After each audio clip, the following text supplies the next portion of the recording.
Well, hello everyone. First off, I want to apologize for not vlogging on Wednesday. I meant to do that. I wanted to talk about the election. I think the next couple of vlogs I do are going to be about the election, and I kind of wanted to, I wanted to stay away from politics because I get so bored with it and frustrated with it at the same time. I think everybody does. I think if nothing else, we have that in common. That's one thing you can say about the election. I think everybody's just happy that it's over. But I wanted to talk just really kind of briefly about why people drive 20 miles an hour down 90th South. Now, I want to talk about why Trump won, and I want to talk about why I think he won, and why I thought he was going to win from the beginning. Sorry, I'm trying to get this straight. And understand, I didn't vote for him. I voted for Johnson. Johnson is somebody that, although there are certainly some places where I disagree with him, I like him. I think he's kind of got the right balance of social and economic freedom. He kind of is good at building consensus and reaching across the aisle and all that. So that's why I voted for him. But that's kind of neither here nor there. Obviously, the guy I voted for, lost by a lot. So to all you Hillary people out there, hey, it was tough. She did a good job. She ran a really good campaign. She was very, very professional in the debates. But she lost. And my guy lost by a lot more. There's that. Take some comfort. He didn't even come in third in Utah. Evan McMullin did. So that was kind of Anyway, here's why Trump won. There's three things that Trump did very, very well all during his campaign. And they're things I feel like people aren't really talking about this or focusing on it or thinking about it. But the first was, the sort of obvious thing of playing to his base. And I don't mean radical conservatives. I don't mean... we've seen some of those people come out of the woodwork, but I mean his base. I mean the base of the Republican Party, the people that are really, really tired of, the illegal immigration thing, the people that are really, really, and they don't feel like the Republicans have been listening to them because the Republicans haven't been listening to them. They felt abandoned by their own party. The people that are really kind of tired of us talking about how do we deal with terrorists empathetically? Because again, I think when Trump gets up there and says, look, these people are cutting people's heads off and drowning people in steel cages. Why are we even trying to do business with these people? We need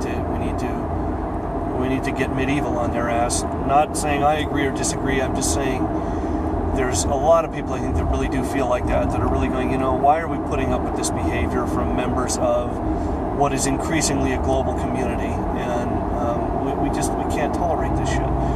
And they feel kind of abandoned by the Republican Party. They feel kind of left like the Republicans haven't been listening. And then Trump comes along and says, no, we're gonna, fuck these people. We're gonna get medieval on their butts. And people really, that's what they like. That's what they want to hear.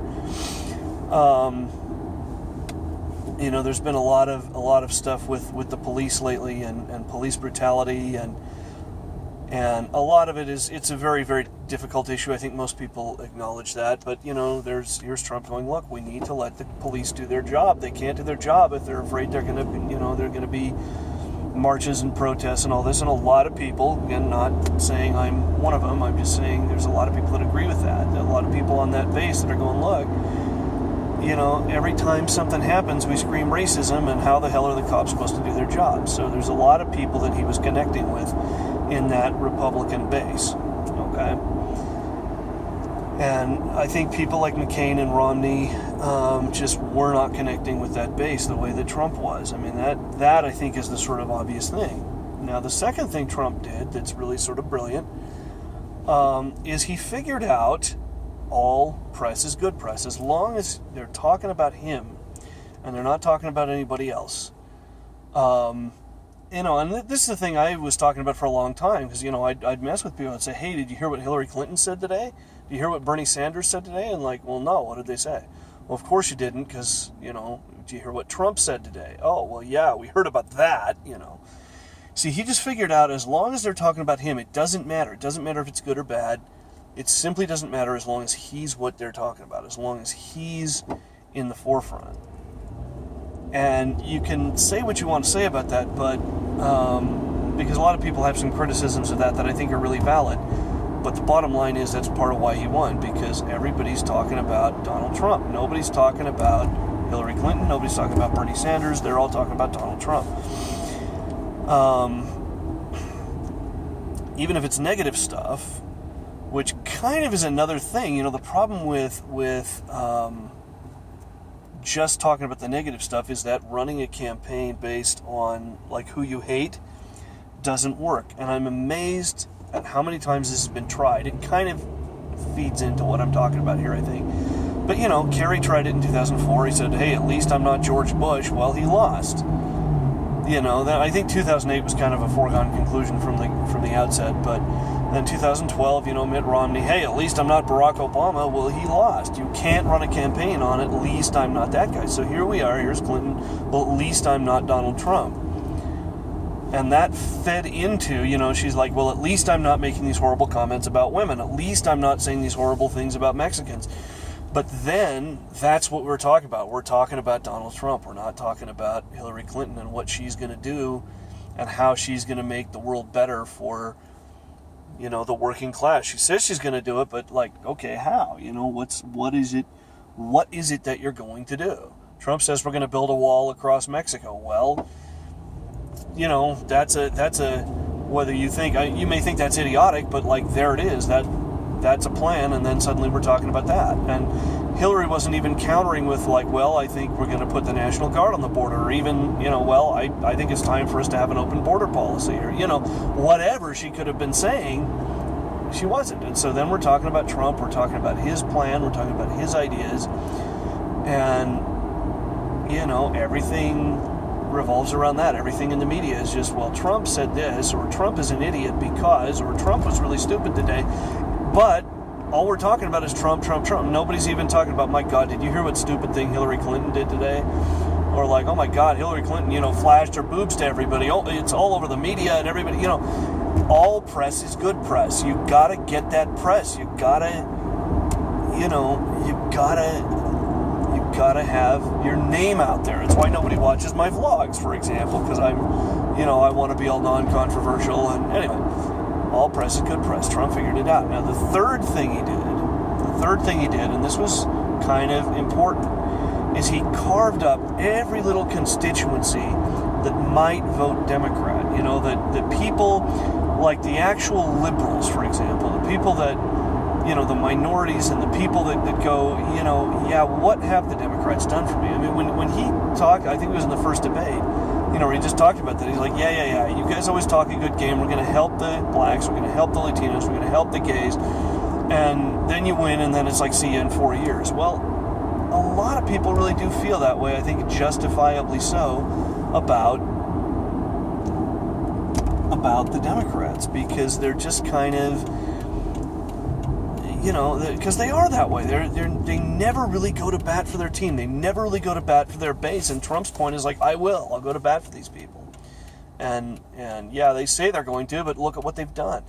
The thing he said about taxes, about not paying taxes. He's like, yeah, of course I haven't paid any taxes because my buddy George Soros, who's helping fund Hillary's campaign, doesn't want to pay taxes either. And that hits them right where they live. It hits them right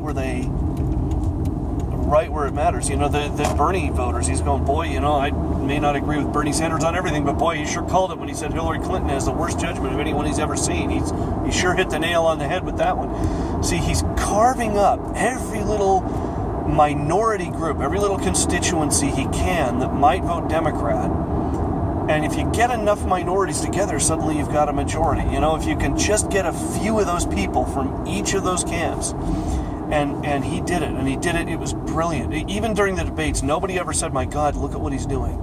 Look at what he's doing, and look at how clever this is. Everybody was so busy calling those debates for Clinton and saying, Clinton won it because she looked really composed and under control and presidential, and Trump looked like a, spoiled, whiny child, which is absolutely true. I absolutely grant it. I completely grant those things to people. But But Trump was he was hitting the Democrats right where it hurt. He was getting every little constituency that might be voting for Hillary, every little, all the people that may have voted for Obama, all the people that wanted Sanders and didn't get him, all the people that, for years have been saying, well, of course rich people don't pay any taxes, because everybody, it's not Republican Democrats, it's because rich people are, paying huge amounts of money to politicians.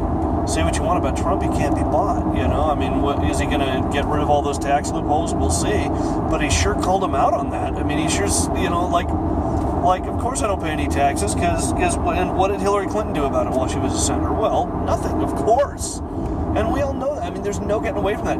Even the birther thing, which is a completely valid point. So completely, she brings up, like, you sat there and said Barack Obama wasn't a citizen, and he said, well, your campaign is the one that put out that picture of him and the Muslim stuff, way back in 2008. And she did. I mean, we all, you think we forgot about that? No, we remember. So it's like, great. So Trump's a racist and Clinton's a political opportunist. I mean, he just managed to carve up, and it was so brilliant. He kept everyone. I remember this. Everyone called that first debate for Clinton. Everyone said, "Boy, Clinton really won that debate," and I was the only one going, "No, she didn't." As much as, again, look, total respect to her. I mean, Clinton made a really good fight. She was really composed. She was really under control. She was really articulate in a way that he was not. He really did look like a big baby, but he kept singing him right where it hurt, right where, all that stuff about the tax returns and the emails, what happened to those emails, just carving up every little constituency. Because he knows if he just gets 0.5% of each one of those, all of a sudden, it's a significant number of people not voting for her. Even if they don't vote for him, even if they do what I do and go, well, screw it, third party, whatever. It's still better than if they, right? It's still somebody who's not voting for her, and he did that to her over and over and over again. In all three of the debates, he did it, just over and over and over again. So he really. Okay, this person is doing the weird thing of like standing at the green light and not crossing the street, and you go, okay. Anyway, that's why Trump won. By God, no, look. And now, I want to talk a little more about this at length in some of my other vlogs. We need to kind of talk about, like, okay, so what happens now, and what's, what are we going to do now, and what's the situation from, going forward, as people like to say.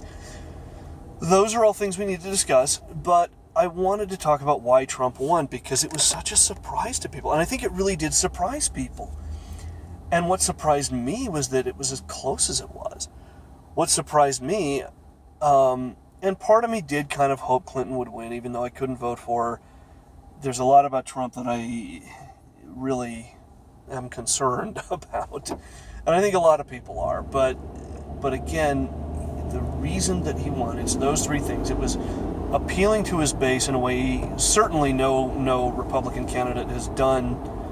I don't even think, the last President Bush, George W. Bush, appealed to his base that well. He was certainly better at it than McCain or Romney, but not the way not the way that Trump did. I mean, Trump really went in there and got them. The way that Trump kept himself in the media, kept himself the center of attention, just absolutely brilliant. And that's, again, say what you want about it. I certainly have, my concerns about it myself. But it was a really brilliant way to run a campaign, and it clearly worked. And then just carving up every last one of those little constituencies, getting all of those little that might have voted for Clinton, even if he only got a few of them, even if by and large that strategy didn't work, I think you get enough of those little groups together, and that's why he won. And that, of course, is my opinion and my view on things. I would welcome if other people wanted to leave their comments and tell me what you guys think about why Trump won. And I have a low battery, so I'm going to get going. Anyway, I hope you guys can't see the, the low battery thing. Anyway, guys, I will be back tomorrow.